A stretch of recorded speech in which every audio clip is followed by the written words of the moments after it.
Okay. Cody's Caravan out on the American River this morning with Kyle, our fishing guide, and we have been having an absolute blast. Man, this is your office and your view is amazing, my friend. Let's talk a little bit about conservation. How are we doing on the rivers? What's going on?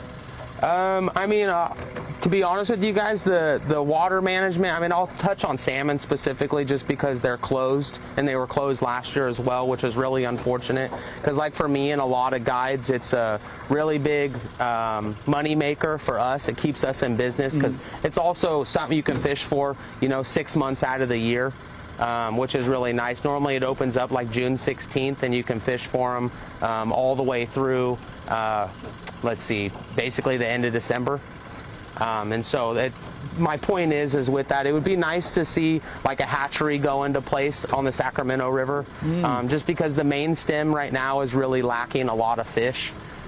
This year specifically, we got a really good return on the on the Feather and the American River as far as salmon numbers go. But the main stem, which is one of the most crucial, they only got like a handful of fish, compared to what they normally would. Man, so it would be nice to see. Yeah, I know, right?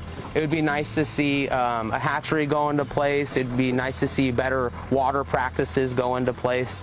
To be able to allow these fish to actually spawn. Because what tends to happen a lot is these fish will get ready to spawn, or they will spawn, and they call them reds. They're like the beds in which they spawn, and then they'll drop the water really hard. So then all those shallow areas where those fish were once spawning are now dried up. So all the eggs and stuff die. And so it doesn't give you a very good natural spawn.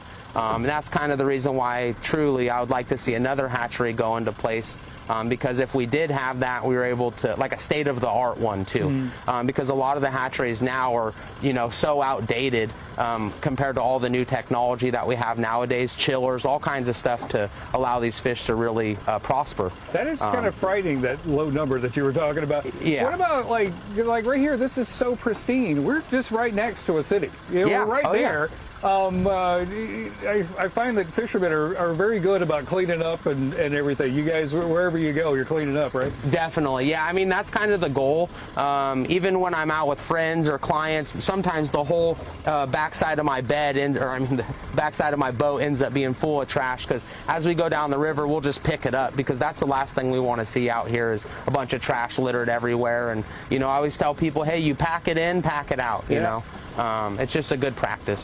Well, dude, I'm telling you, I am having a blast. If you want to book Kyle, tell them how to get a hold of you, man.